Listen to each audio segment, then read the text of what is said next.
Hello and welcome to this episode of On the Neutral Ground. And thanks for tuning in. And check us out on all social media platforms at On the NG Show, as well as YouTube and Apple Podcast.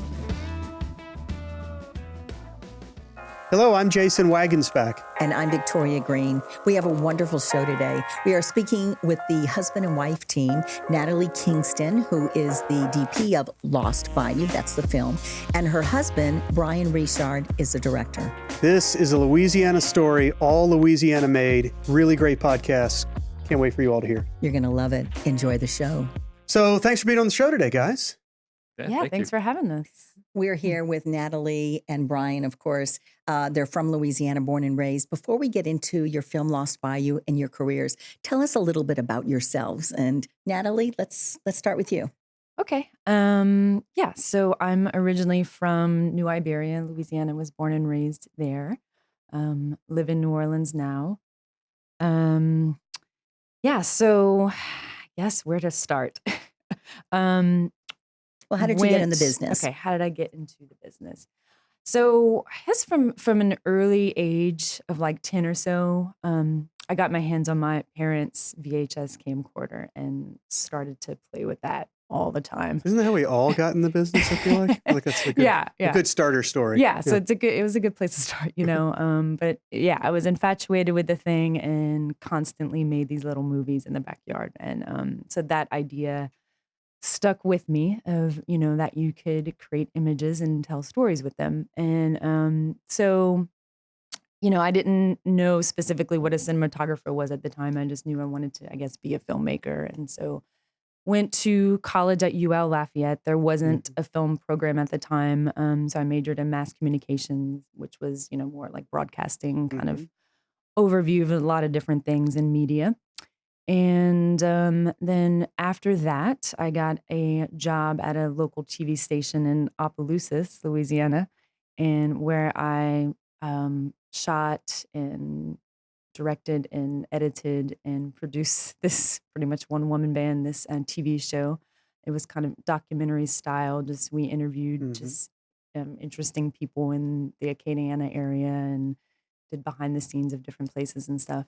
So that's really kind of where I cut my teeth with the camera and learned how to shoot. So did that for a couple years, but I always wanted to get into film, but I didn't quite know how. And so right around the time I was working at the TV station, Louisiana got its tax incentives. And so film started to come to the area. And so after I left the TV station, I was able to get on a film set and I started working in the camera department as a camera assistant.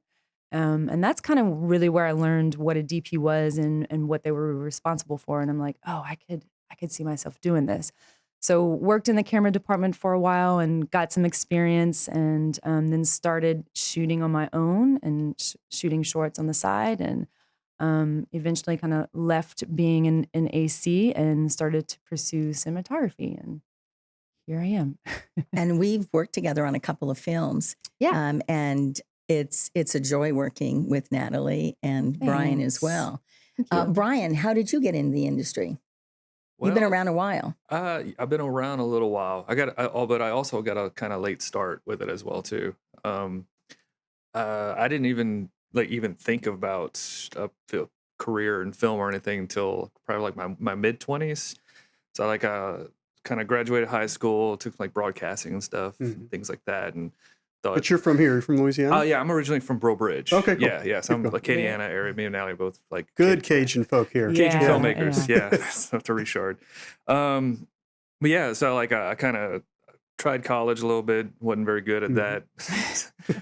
I'd worked a lot of really small odd end jobs for a couple years until finally I kind of got an odd end job at a TV station, working like master control, switching tapes and things like that. And I was like, okay, this is kind of cool. I was like, I can figure something like this out. And you did it for like 3 years, and that kind of burns you out pretty quickly. And I was like, all right, how do you move up in something like this? And then I got introduced to Marcus Brown, who was starting up a program at SLCC. Love Marcus Brown. Yeah, and it was just like one class. And so I was like, I'm gonna try to go back to school, and I'm gonna go take this one class and learn filmmaking. And so I took the class and I fell in love with it. And so I just kept taking a class every semester over and over and over again. And just trying to learn as much as I could for this one class they took. And until finally Marcus was like, hey, look, you can't just take this one class over and over again. You got to do something. And so he introduced me to some people out here, got me a job like PAing on some films. I think Elvis the miniseries was my first ever. Just I claim to remember fame. that Elvis the Ministry. I do. Yeah, I literally I was still living in Lafayette, and I would drive 2 hours to work, do the job, drive 2 hours back, and did that. And, Wow. yeah, and Dedication. until I could start crashing on people's couches and stuff like that.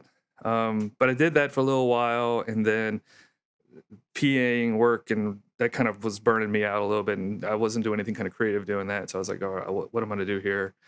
And then I decided, well, why don't we try to make some films with some friends? And so I did that. We made a couple little shorts, and they were pretty good. They kind of not great, but it was a thing. I was like, okay, I like doing a creative thing more than I like doing just kind of managerial thing. And so I decided all right, I'm going to try to really go full in on the school thing. I think I was about 26 at the time. And so I was like, all right, I'm going to go to film school. Went to film school. It's a 2-year program. I went to International Film School, Sydney in Australia. Oh, cool. Did that for 2 years, kind of cut my teeth learning how to do stuff. And then I fell in love with cinematography. And so I was like, all right, I'm going to be a cinematographer. Shot almost everyone's film I could possibly shoot over there. Shot about 26 films or something while I was in the 2 years. Came back, moved back to Lafayette. I was like, all right, I'm going to be a cinematographer. And then it's just I was like, oh, wait, where's all the filmmakers over here? And so I was like, all right, what am I going to do? It's like, well, I'm going to start. How do I become a cinematographer? Well, if I could probably do commercials. It's like, what if I direct commercials and I could shoot my own commercials? So I started directing kind of local and regional commercials and also shooting them as well too. And then I started winning awards and things doing that. And so that kind of turned into me starting kind of a company. And then I did that for a little while. Around that time was when I met Natalie. That's about when we met. Yeah, I think Natalie. We were both shooting. Yeah. Did y'all shoot and met in Cajun country where y'all were both from, or did y'all meet here? So we didn't meet on a film set at all. Yeah, we met in Lafayette. We were both living in Lafayette at the time. And we actually met, I had worked with Hunter Burke, who's an actor, from here. He's also a producer on a movie. It was a short film that I shot actually with Misty Talley. And then she directed and I shot. And that's when we would steal the equipment from borrow the equipment from the company that we were working for and shoot these shorts. And so Hunter was, one of the actors. And I guess he told Brian about me, and because he and Brian were really good friends. And he's like, I think you'd like this girl, Natalie. She likes cameras too. And so he kind of planted the seed. And so I guess he's kind of the reason why we know each other. Yeah. Very cool. He actually married us, by the way, 2 years ago. That's even more special. And we're also really good friends. But he made the connection, and then we met not on a set, just casually in Lafayette, and then started hanging out. And then it was a year or so, maybe a little less. We actually started working together. And then when we did, it was you kind of were I was still pursuing the DP thing. So Natalie assisted for me. Because I was shooting, but then also still ACing. And I remember the last movie I worked on as an AC was a feature we were shooting in Baton Rouge called Hijacked. He was B camera operator and I was a first AC. And I left halfway through. She said she's never going to AC I was again. I'm done ACing. Not because of that movie, but just, my time was up. And I knew I was just getting the itch to just shoot, Yeah. And so I went to Maine Media College in Rockport, Maine, and did a cinematography intensive there for 3 months, which is what I came back from there. I was like, okay, I'm never ACing again. And then we started to really work together. It was right after that. That was you came back and says, all right, not ACing. And I was like, all right, I had a small music video I was going to do for a buddy. And we're like, all right, well, let's try it where you DP and I'll just fully direct it. I won't DP and direct. And it was the best thing I ever did. Yeah. So he started directing out of default because I'm I'm not directing. Yeah. We can't both shoot, so somebody's got to direct. That's great. And she was way better than I ever was as a DP. So I was just okay, I guess I'm losing my DP job.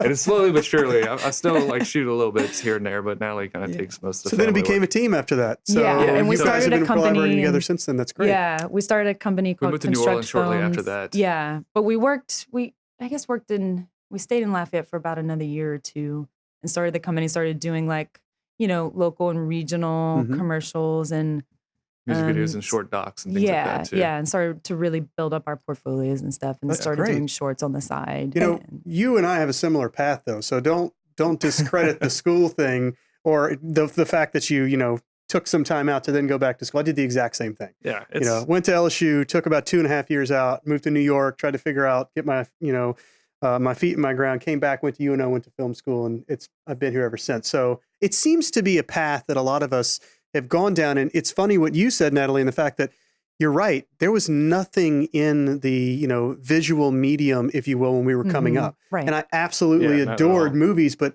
had nowhere really to go other than outside the state. Yeah. And so I took mass comm as well Yeah. and Yeah, realized, all right, I'm not going to be here very long. Let me figure out Right. if I can get to New York or LA as soon as Right. possible. Right. And dropped out of LSU to go to New York to study film because that was my passion. And then all of a sudden the tax credits came Right. and the massive amounts of movies came. Yeah. And I was working from 2004 nonstop, I guess, was ever since then. So it's been good. This is what I'm trying to say. It's really Yeah. great to see Yeah. local creatives finding their niche in something that we obviously didn't have, and also 20 now years with ago. like technology and stuff Absolutely. like that. Like Absolutely, yeah. Mhm. when we The when 7D. we were coming up, it was like That's right. you either find film or you're shooting with a mini DV camera. Mhm.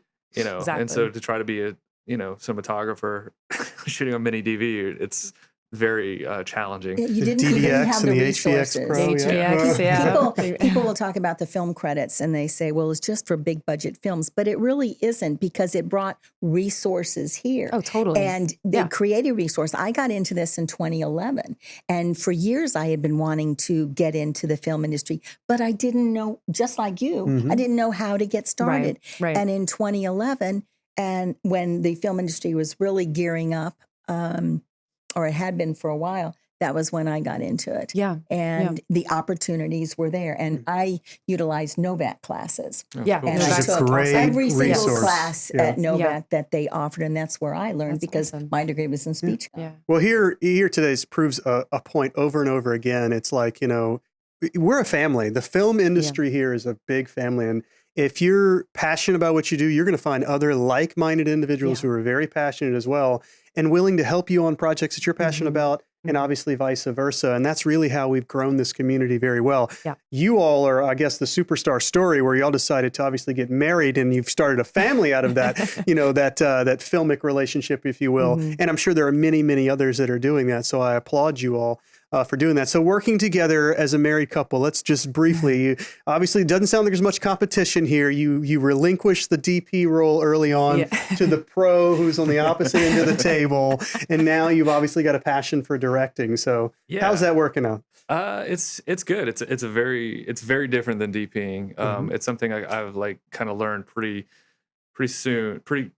quickly that I was like, okay, this is something I like, and I can really dig my teeth into this thing. And and I guess just working with Natalie, it's been very interesting because like we can I guess when I worked with like other DPs like in film school and stuff, you'll meet a few times and you're trying to get on the same page and whatnot. Yeah. But me and her are like on the same, like we live together, so we're talking about the film all the time. Yeah. Like even when we go to bed at night, we're still talking about That's the film. great, So yeah. like our shorthand with everything is like it's amazing.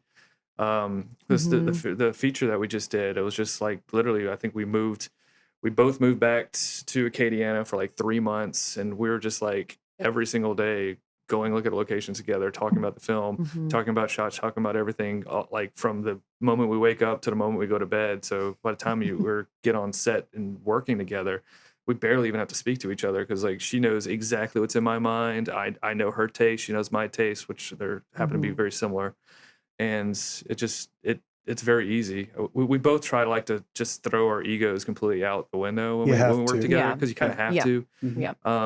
Otherwise, I mean, and that's not just with like, I feel like in my motto, that's not just with my wife, but with every single creative I work with, because it's like, I feel like everyone shows up on set wanting to contribute. Absolutely. Everyone wants to contribute and wants to do it. And to just to like not listen and hear people out. It's really, you're not, you're doing yourself a disservice to not doing that. And so we both, I think, have that policy when we're working with other creatives and even with each other, that Yeah. it's like an open door, open creative kind of policy. Like, I'm definitely trying to steer the ship while we're doing this, but I feel like, if anyone's like, hey, this is interesting too, I'll look at it and we'll talk about it, and it's always an option to do Excellent things. point. Yeah. Well, I've witnessed absolutely. that firsthand in many productions. And what's very interesting, your core group of creatives and friends, you work on their films and they work on your films. And a Chafalaya, one of the short films that you worked on, which was just incredible. Also on the Bayou, Lost Bayou, and other projects that they've done. You're all together, and everybody checks out their ego, and it's very simpatico. Yeah. Can't And have a that's what body. made Lost Cajun. Bayou Lost Bayou, that set was just an incredible set. I mean, everyone was there because a lot of people from Atchafalaya, the short film, came and worked on this, but they were there because they believed in the project and they believed in the story that we were telling. And, it was an ultra low budget thing. So no one was making near what they're worth. So, and everyone just poured their hearts and souls in it. And it was incredible. Well, let's dive into Lost Bayou. How Yeah. did this come about? Where did you find the idea to make this, the story about it? Why don't you tell us Yeah, how I it guess, concept Brian, you to could talk about completion? that. if you Yeah, will. well, I guess it kind of got born out of trial and error a little bit, because I kind of wanted to start making films like it was, I mean, just a couple of years ago. I was like, I'm gonna like dedicate and like I'm gonna make a feature. I'm gonna do this. Like I feel like I can do this, And so we were like, oh, let's try to do it. So we wrote a script to make a feature, and it was a really big budget feature. And we're like, oh wait, no one's going to give you a lot of money to make your first feature, like being from Bro Bridge. Okay, I got to figure something out. And so we wrote another one that's a little cheaper, and it was still coming into the same problems. It's like, all right, it's not cheap enough. So me and my writing partner and It's Hunter. Hunter, yeah, it's like Hunter. It's he has a writing partner as well, Nick Lavin as well, and they kind of do the writing. I just kind of story development with them. But we kind of came together and we're like, how are we going to do how we're going to make a movie? No one's going to give us an opportunity to like make a movie. We just have to create this ourselves. We just have to do this no matter what. So like, what is something we can do? What is something that's very personal to us? What is something that we know that no one else knows? Like I was kind of taught in film school, like tell stories from your tribe. And so it's like, what is my tribe? It's like, my tribe is back in Acadiana. It's Cajun culture. It's like life on the swamp. Like that's kind of where I grew up. That's what I know. So I was like my family had a houseboat growing up as a kid. So I was like, I want to tell a movie on a houseboat. So like, let's start there of telling like an ultra low budget movie on a houseboat. It comes with a lot of problems with that, but Easy, huh? Because you shot on the water the whole time, right? yeah, we shot on the water the whole time. In the winter. Yeah. We'll get into that. It's a whole other- But going back to like the script, so like I talked with Hunter, and Hunter and Nick kind of went off and they wrote this like really beautiful story about an old Cajun man he's a traiteur, which is a Cajun faith healer, and his daughter kind of reconnecting on this houseboat. Re-say that again? A traiteur. A traiteur. Yeah, it's a French for healer. Okay. Or treater. Yeah, it's like it's like in our culture, in the Cajun culture, it's like it's very well known kind of thing. It's not voodoo at all. It's very kind of based in like kind of Catholic faith and whatnot. Interesting. Native American healings. Yes, it and has a stuff lot of like that. holistic kind of things that go with it. But it's like, but we kind of like took the idea of that and stretched it out a little bit further with like with our story. But yeah, so we kind of took it, wrote it. I was like, okay, this works, and then it's like we can probably do this thing for nothing. And so me and Hunter was like, let's just take the little bit of money we have saved up and go make this movie. And then it starts. That's hard in itself, but we're like, we had that idea that we're gonna make this no matter what. So, and I think that mentality was the ticket. Like Scale up literally, mentality. it was like $10,000. He had 5, Hunter had 5, and it was like, let's go make this. let's just go with whatever camera we could get. Yeah. Just go in the houseboat Yeah. and do this, and then and I was like, how? Yeah. 10 what? No, and Yeah. but he was like, no, we're gonna do it. We're gonna do it. Come hell or high water, we're gonna make this. But then we kind of like we just had this like scale up mentality, like let's just add to it. Yeah. And we decided to we met with who came on as our executive producer, Alicia Johnson, and she read the script and just thought it was beautiful, and so she was like, I want to be a part of this team. Like what we do. I was like, well, right, well, she kind of threw in some money to the table as well. We're still very little at that point. And then we did, well, let's do this Seed and Spark Hometown Heroes rally thing. And so we did that, raised a little bit of more money, and we're like, all right, let's go do this thing. So we just had just like a little I think. Then we got a grant. Yeah, we got The Create Louisiana Create grant. Louisiana yeah, then we got the grant. Create Yeah. Louisiana grant as well too, and that was like a little money, but that was mostly the camera package. Yeah, That kind of yeah. covered that. Yeah, which was awesome. And then we didn't win the Seed and Spark the Hometown Heroes thing, yeah. but the Duplass brothers they really liked our project, so they gave us like $1,000 grant. It's like here's some extra money to go help. So we just kind of kept we're like already going into production, but these like little bitty flavors just kept dropping on us, and we're like, okay, we'll just keep it to that, and just constantly kind of scaling it up, but keeping it with the mentality that we're doing this no matter what. And got a bunch of friends, like all the people that we really got were just people that we really handpicked the crew, who were just like more like ride or die filmmaker type people who just understood, and we're gonna put a lot into it, and just went out on the bayou and made the movie. We rented a houseboat for like a month. We decorated it and we shot this thing on the water. That's awesome. So how long ago did production actually begin? When did It y'all? was the January of 2018. January so it was that winter that on we the bayou. got a lot of snow. Oh my God. Day Remember that? one And was when the freezes. snowstorm hit, and it was like Oh my I think it was goodness. the coldest winter we had on record in like 30 years. I could see nuts. Natalie It's saying, "Get the insane. camera, get out there! I gotta get whatever I can with the snow." I And then wanted you're over here to- going, I "What do was- we need the snow for? We're in the I was bayou." tempted, but it's like, well, this is not gonna make sense in a couple days. It's not gonna keep. So how many snowing. days of shooting then? So mid-January, when? 2016, you said? 2018. 18. So okay, So so almost- so that's recent. long. Yeah, you've turned year around and a pretty half. quickly. Yeah, this Yeah, it's at a year in post. So we originally had 15 days slated for principal, and then we lost about 2 two of days. those days to the weather, Mhm. and then we had 2 pickup days in the spring. So about total 15. it's total 15, but Yeah. principal was like 13 days, Okay. which was Insane. insane. Wow. How many pages was this script? It was about 86 pages. Okay. something It's an like that. 87-minute Condensed, yeah. film. Yeah. All right. It was a lot, but we really kind of, because me and Natalie have such a shorthand window, we really kind of designed the way we shot the movie and everything to work within like shooting fast and efficiently and combining coverage and things like that. And we started our pre-production early on. Like I think it was the end of that summer before 2017. You started your pre-production at the like dinner he and I. table, is Yeah, what it sounds totally. like. Yeah. Yeah. So that's the benefit of having obviously a married DP Yeah. director Exactly. duo. That's phenomenal. We were able to go. We rented out the exact houseboat that we shot on in that September. We rented it out for a weekend, and he and I slept on it, and we just like started to block out scenes, That's and we great. shot little I scenes on the acted out DSLR. every single character's role. Yeah, yeah. And she Can filmed we see me that? doing it. Yeah, I have it on my Dude, phone. that is yeah, really yeah, cool. It exists Yeah. somewhere. It's funny because a lot of it is like That's made in behind the movie. scenes stuff, guys. Yeah. EPK, next Yeah, release yeah. DVD. That's good stuff That's a right good there. idea, yeah. Absolutely. Now your cast, Terry Weibel, Yeah. who is from Louisiana as well. Mhm. She's From living in LA. Arnaville. Mhm. Yeah, she came Mhm. in and she was your lead. Dane Rhodes Yep. and Jackson Beals and Yeah. Hunter. You had a Yeah.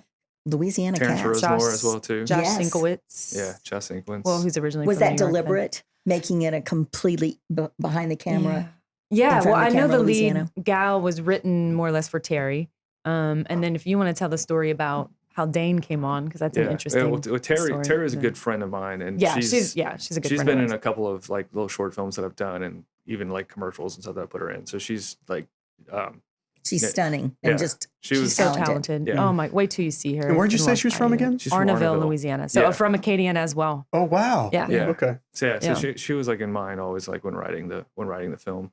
But Dane kind of came around with so our main like co-lead is the father. It's pretty much just 2 characters throughout the whole movie. There's like with a couple of smaller parts. It's really just about a father and daughter like on his houseboat together.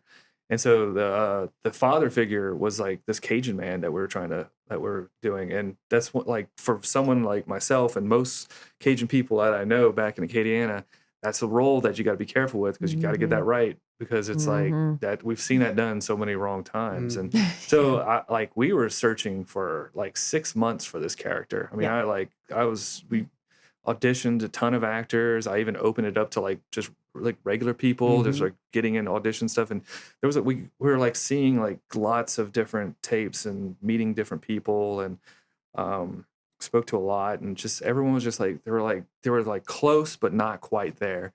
And I think it was like almost 2 weeks before we were about to start shooting. We still didn't have our Ooh. pop locked in. And I was like, Oh. We almost had to push. I was Yeah. freaking out because it was like this, like, it was so important. It's a combination between, there's a lot of dialogue in the film. So it's like someone who can like carry this dialogue and also like become this person who I had in mind. And then like, I think Alicia worked with Dane on, because Alicia's an actress as well. Mhm.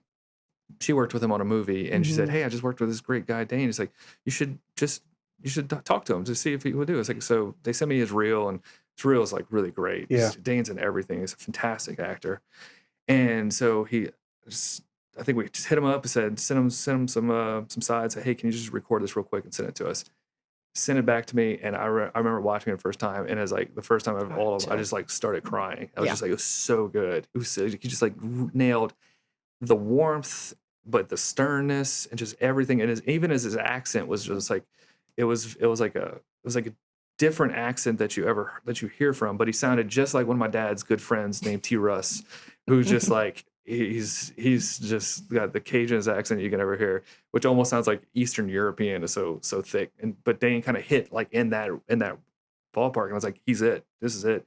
Like, I think I saw it, and I like got his phone number. I called him like that night and said, hey, we're shooting in 2 weeks. Can you do this? I was like, it's like majority of this movie is you talking.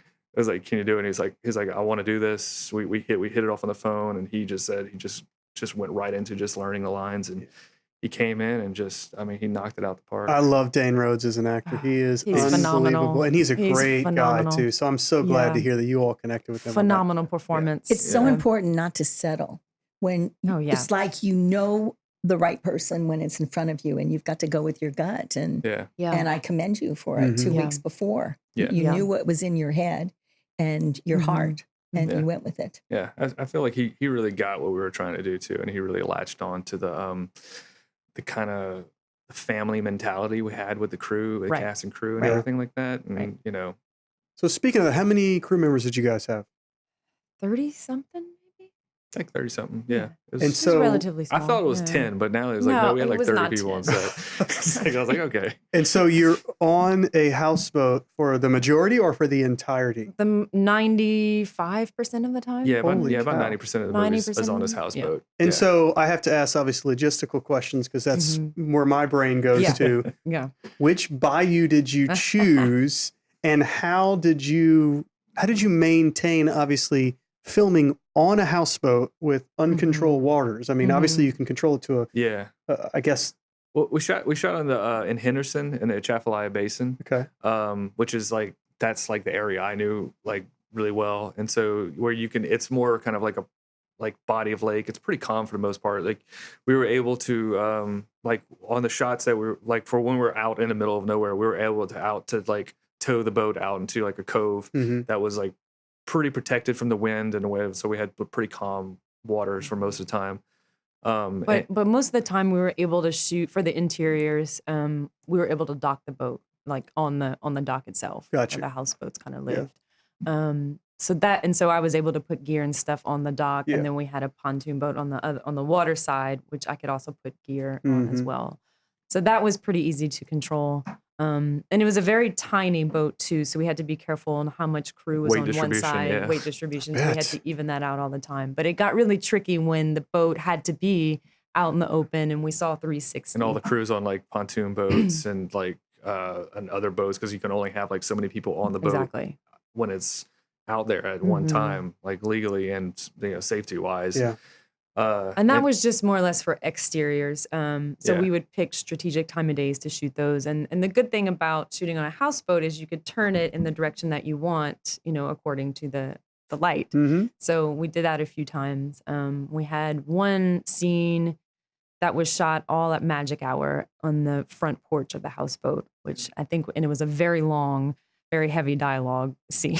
So I don't know how we put that off. A lot of blue hour stuff too. A lot of blue hour stuff was magnificent. with only lanterns, which was we shot a lot with just like lantern light. Oh, I can't wait to see this. Well, I have to bring this up because the water, of course, Atchafalaya or any bayous is romantic, and it's gorgeous, and there's a certain way to capture it. Mhm. Now, Chafalaya, you shot Chafalaya, and I've seen some of your other work. How is it that you capture the essence of this romance and this feeling of being on the water? Because I've seen it firsthand in your other films and in the trailer for Lost Yeah, I guess Bayou. there is a romantic quality to it. I always looked at it as kind of hauntingly beautiful, especially with you know, speaking of the themes that we were dealing with in Lost Bayou, which is grief, empathy as well, mourning, addiction, and all. So it's a lot of dark themes we're dealing with. And Brian and I wanted to specifically shoot Lost Bayou in the wintertime because of the deadness and all of the browns and not much green at all. So it's Also no mosquitoes. Yeah, and no mosquitoes. Excellent point. But we wanted that deadness and that dryness as a part of the visuals. But yeah, I don't know. What was your question again? Did I answer? Well, I guess, I mean, your work is exquisite. When I see a Thank film, you. I bet Natalie shot that. And usually in the credits, there you are. And of course, working with Brian, that that magic that you have between you. You basically answered the question, what your goal was. But I've seen films on the water and it's very flat. I can't really describe it, but you captured the bayou beautifully. Well, thank you. And the appreciate it. water. Yeah. I know we always work from pretty emotional place, and that's always where we start. Even, before I dive into the technicals of cinematography, I have to be grounded in the emotionality of it all, or I don't know where to begin. That's always my compass, so I can't even begin to think about, cameras and lighting and all of that before I really feel grounded in that.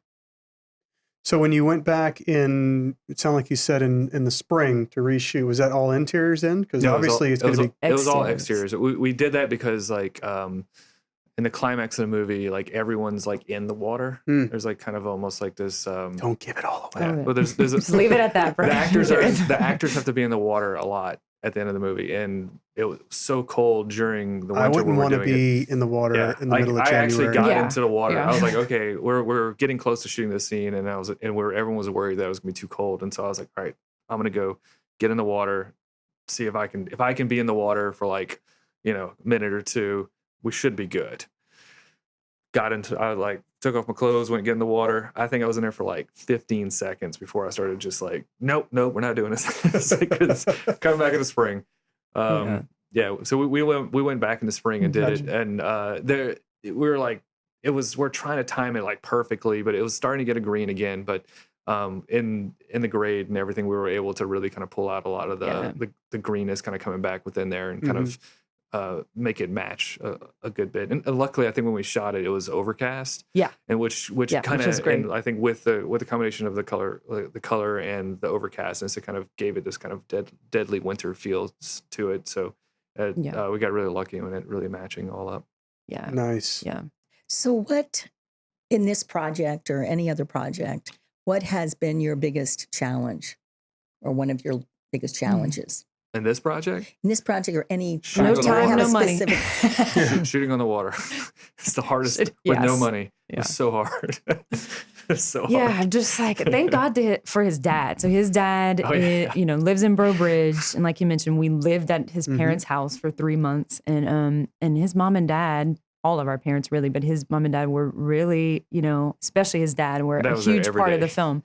And he is a huge fisherman. So he's out in the same water, in the basin all the time fishing. So he knows those waters backwards and forwards. So he was like pretty much our captain, and he was our boat hauled captain, the crew water out safety every person, day. Everything. And he was out there like with a pontoon boat, taxiing everyone, making sure everyone was gonna be okay and safe. We only had one person fall in the water the whole time. Pretty good. Which is great. Yeah, it's pretty good. But he helped us find a lot of our locations on the water. We're like, we would describe the ideal place that we wanted and that we were seeing. And he was like, oh yeah. And he like helped us scout and he helped us pick out like all of those magical spots in the basin that we shot at. That's great. Yeah. And so the post process, did you feel like you accomplished what you wanted to? Did you have to go back and do any other reshoots, any pickups? Yeah, we did. Oh, well, we did. Yes. Yeah, we did go back and there was a couple like exterior. There's a point when our lead character Gal travels to go meet her dad, and so there's like this kind of a travel montage. Oh, And gotcha. we went back, I think, a year later to just get some more kind of traveling stuff. And his dad took my us dad out was on the right there boat. with us. There was the being captain. Yep. my dad was there through the whole process, pretty much. Yeah. That's awesome. Yeah. Could not have done it without him. Yeah, with the post though, like we Who was your editor, by the way? I edited a good bit of it. Then we worked with another editor, Robert Wilson, Right. Okay. and he was and the way I got connected to him was very interesting. We got so like right after we finished, one of our producers, Russell, said, "Hey, there's this IFP Narrative Labs. You should apply to it." And that's finished production. Yeah, So that was like the day not after we the whole finished thing, production. And I'm just like, he's like, the deadline's in like 2 weeks though. I was like, I can't submit a cut in 2 weeks. Like, hey, he was like, I don't know, just try. So I was like, all right. So I just went in there and just like crushed out like a rough cut of the movie, like really fast, submitted it. And, a couple months later, just kept working on it, like slowly. A couple months later, got a email that we got accepted into the IFP Narrative Labs.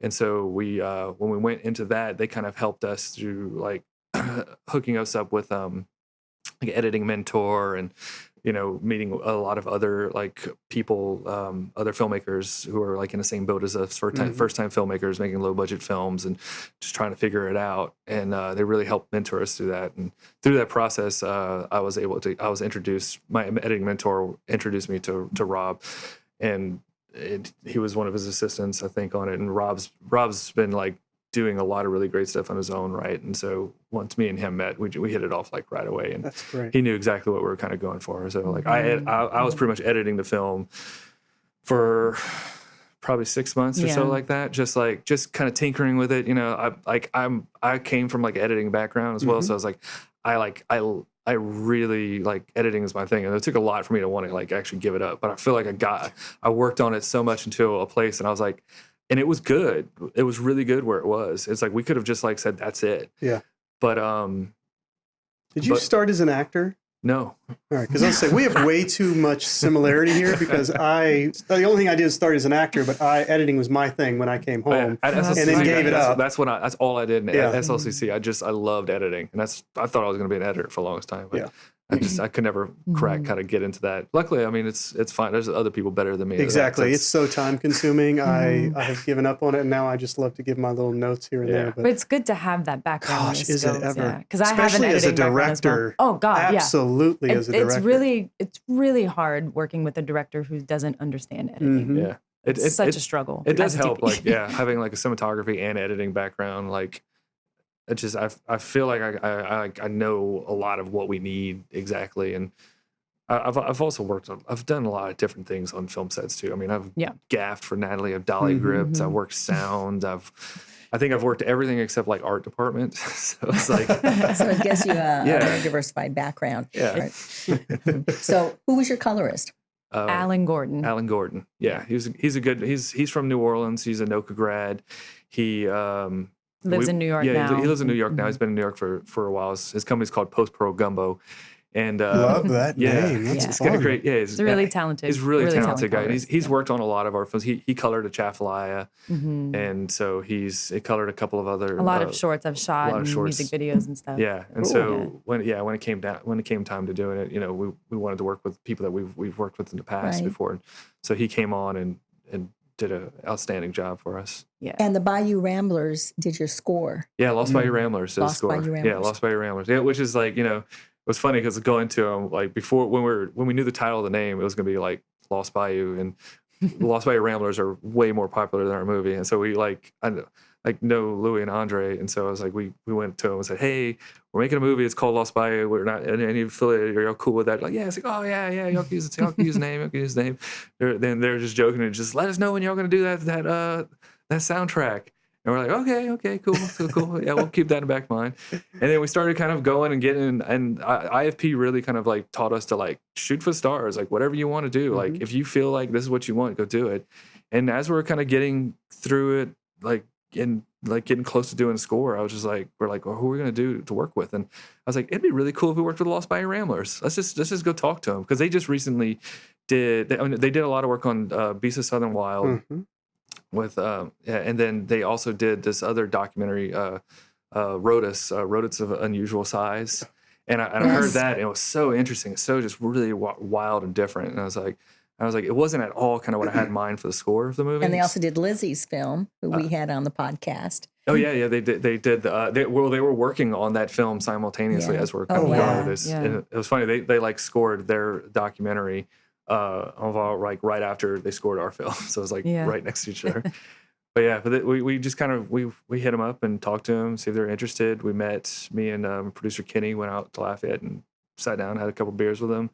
They were super down with it, and we rented a studio in Henderson, Louisiana, There you go. like behind a catfish processing plant, and they for about a month in November, and we just like about a mile from where we shot the movie, and they cranked out the score like really quickly. Sounds like you got a lot of material for EPK behind the scenes DVD edition. We do. I'm telling yeah, you. you're right. Yeah, now Yeah. I'm thinking of Was okay. was there any particular moment that resonates with you, that Yahoo moment, that special feeling from working on this project throughout there were the a lot of pre-production them. through There's a lot of screening? them. There's one that always comes to mind when we were shooting that scene that I was talking about in the front porch of the houseboat. Gal and Pop, and they're in an argument. And at the end of the argument, Gal steps out on the front, and we're in, we're, I don't know, 2 feet, 3 feet away from her, and on a wider angle lens. And then she comes up and she sees something in the distance, and she's like, "Pop, come see." It's such a colloquial term, "come see." And then he comes up in the background, and it turns into a 2-shot. And he's like, "What?" And then you cut to what they see. And I remember Tweety, my focus puller, was like, "Oh man," he's like, "I got chills. It's such an incredible moment." He's like, "Whew." And he was just so moved. And I was moved as well. And I think we all were. And it's just like, I don't know, just like the performances were just so incredible and so powerful. And then that was kind of a turning point in the film as well. So that was one of them on set. Yeah, it was I mean, after, like, before, it was like, you're stumbling. We were stumbling, like, I mean, we were falling down. We stumbled into production pretty much. We thought we were going to be pushing. I thought we were going to push production back up until like the day before we started shooting. Like, I thought it was all going to fall apart, but it just somehow happened. So there was really no aha moment. It was just like, okay, we're doing this. Cool. It's the train's moving. How did we get here? Oh no.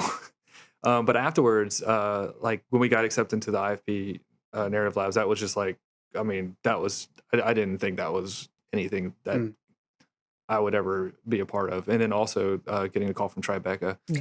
That was gonna be That's my when you next had your question. world premiere. Yeah, that was for us. I mean, it was a very, validating that it's like, okay, we made something that we're, And they invited you, correct? yeah, we got, they wanted us. I guess that moment too, just premiering there, that first screening, just bringing something from home to New York City and sharing with people who have never been to the Atchafalaya Basin and don't know really anything about this culture and these people, and just sharing that, was just also an incredible experience. How was that reaction from that crowd? It was great. We had 3 sold out screenings. Holy cow, that's awesome. Or was it? It was 4, right?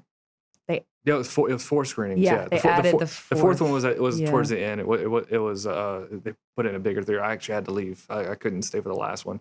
We had 4 screenings over there.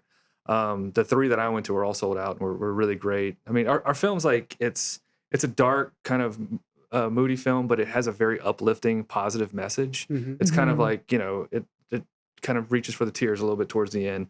And I feel like a lot of people kind of responded very well to that. It's like, because we ingrain a lot of our culture, a lot of just, I feel like I'm a subtle filmmaker with certain things. But a lot of people really got the themes and really understood, and had there was a lot of back and forth dialogue with most people who see it. Because at the end of the day, they're all universal themes. It's not about Cajun culture per se. That just happens to be where these people are from and where they live. But they're all, it's all struggles of the human condition, relationships. Wow. Like I said, can't wait to see it at the New Orleans Film Fest coming up. I know. You're premiering in Louisiana, in New Orleans, and then you'll be in Lafayette at Southern Screen. You're screening at Nashville during their 50-year anniversary. We'll also be at the Pontchartrain Film Festival too. Oh, as well. that's wonderful. That's across the lake. Great. I think it's really important to my film. I was getting congratulations during your production and post-production. Congratulations on your new film. Mine was Forgotten by You. Oh, yeah. Oh, thank you very much, but that's not me. But I think it's so important to be able to show our films to all of the local areas, film festivals and private screening. And I'm sure you're going to have a festival, and not a festival, but a screening at U of L in Lafayette. They'll be glad to show your film. And Cinema on the Bayou, you might want to check them out as well. Yeah. I think it would resonate very well with their audience. And so thank you for bringing your film. I do have to ask a question. Go right ahead. Natalie, there are very few women cinematographers out there. I look at a lot of the call sheets from various larger productions, and you see occasionally a woman AC, but normally she's a loader. How is it in this industry, being one of very few women and in the industry, and how has that impacted you, your success, your challenges, and so forth? Yeah, I mean, today I think more and more women are becoming DPs and are interested in cinematography, which is awesome. I think now more than ever. I mean, I just want to be an example. And so I try to give back as much as possible and mentor other women who are interested in cinematography, and and put myself out there to give women that image of, yes, this is possible to be a woman, to wear makeup, to be feminine, and also shoot and love light, and just be an image maker. And because that's what happened to me, just seeing Reed Morano in American Cinematographer magazine and being like, oh, wow, I can do this, and I'm a firm believer, if you can see it, then you can do it. So that's just really, really important to me. That's never really gotten in the way of me. It was never a big issue of like, oh, I'm a woman, I can't do this. It was just, I've always been the type of person who, if I want something, I'm going to go after it, no matter what it is. Maybe out of stubbornness. So I was interested in something and just pursued it. And yes, there were a lot of guys around me, a lot of very supportive guys. And yeah, so, just perseverance, and just anything is possible, and hopefully the numbers will keep rising in the females that are DPs. And there are a lot of like organizations that exist now, collectives with female cinematographers, and which is awesome and exciting. And then more and more women are becoming, electricians or grips and gaffers, and that's also exciting as well. And first ACs. And, Well, you're an inspiration. You have to know, and you have to accept that, because like I said, when you walked in here, I knew you being a DP on something that had come to the studio almost, I think, 3 or 4 years ago it's been. And since then, I've heard your name around town as being an exceptional DP. So thank you. Please know that you're doing things for other women that are very positive, and hopefully we see a lot more of people that are doing quality work just like you. So I appreciate that. That means a lot. Thank you. Absolutely. And when individuals have commented to me about cinematographers and your name comes up, they don't say, oh, and she's a woman. So that doesn't come up, but you are definitely a role model. Yeah. And you're a member of Women in Film and Television here in Louisiana. And we're thrilled to have you in that organization and amongst our community. Yes. And Brian, we hope to see more and more directorial stories from you, my friend. We'll see if they'll let me do it again. Well, let's see if this team will get back together. I hope y'all have more projects coming up, because that's going to be exciting. Definitely. I'm so excited to see this movie. We can repeat again. It will be at the New Orleans Film Fest. What day is it playing? I think it's October 17th. It's Thursday night film at 8 o'clock. Yeah. Thursday night at 8 o'clock. At the CAC. I think it's at the CAC. Yeah. And where can they find? Where can they find? Oh, is it in the Ranch Theater? Yes, it's in the Ranch Theater. Theater. Ranch Theater? Yes. I'm really excited. I didn't realize that. Where can we find out more about you all, this film, and any other projects coming up? Any information you can give our listeners? You go first, Brian. I don't know. I mean, You have a website or Facebook or anything? Sorry. page. Yeah, Lost Bayou has a website. Yeah, Lost Bayou. Yes. I mean, the Facebook, Lost Bayou Film Facebook page is where a lot of the information about Lost Bayou comes up. Mhm. We got a website for Lost Bayou as well. It's just Lost Bayou Film. That I think we need to update it with all the new stuff coming up. I've been like super busy, but we're gonna start updating that. So that's www.lostbayoufilm.com. Yes. Okay. Yeah. And what is the date of Southern Screen in Lafayette and Pontchartrain? It's coming up soon. So Southern Screen, put that on your Facebook Yeah, page. that's in November. Yeah. I don't know And the then exact Pontchartrain date. Film Festival, I think, is in October or November as well. Believe it's in November as well. I think it's in the first week of November. Okay. And I know Punch it's like we have a ton of films. Yeah. Like we're doing. We should put them all on the website. Yeah, I know that's the work I gotta do. Yeah, We basically have a film one or two film festivals every week from October 1st to the end of November. So we got a Well, lot. definitely we put on the our- website. Poland too. We got our international. Yeah, we got premiere. international. congrats. Wait, Yeah. when? The American Film Festival in Poland in Wolfboro. November. Yeah. Congratulations. Mid-November. That's great. Yeah. Well, people So- need to go see this film. So please Yes, put that come and see it. information on your website so Yes. that It'll they get up can there. go and find out more And about we it. will Yeah. share it as well Absolutely. on the neutral ground. By the Thank time you. this On comes out, Facebook it'll all page. be up. All right, Yes. good. Yeah. And do you have any final thoughts? We've loved having you here.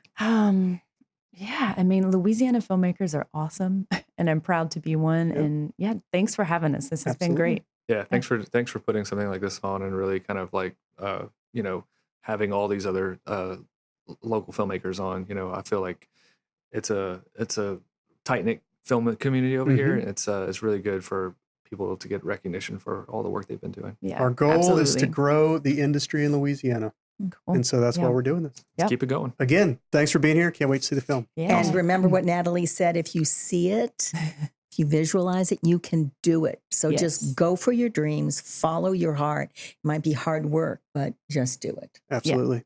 Thanks for listening. Thanks for listening to this episode of On the Neutral Ground. It's been a great show. Now be sure to stay connected with us on social media at On the NG Show.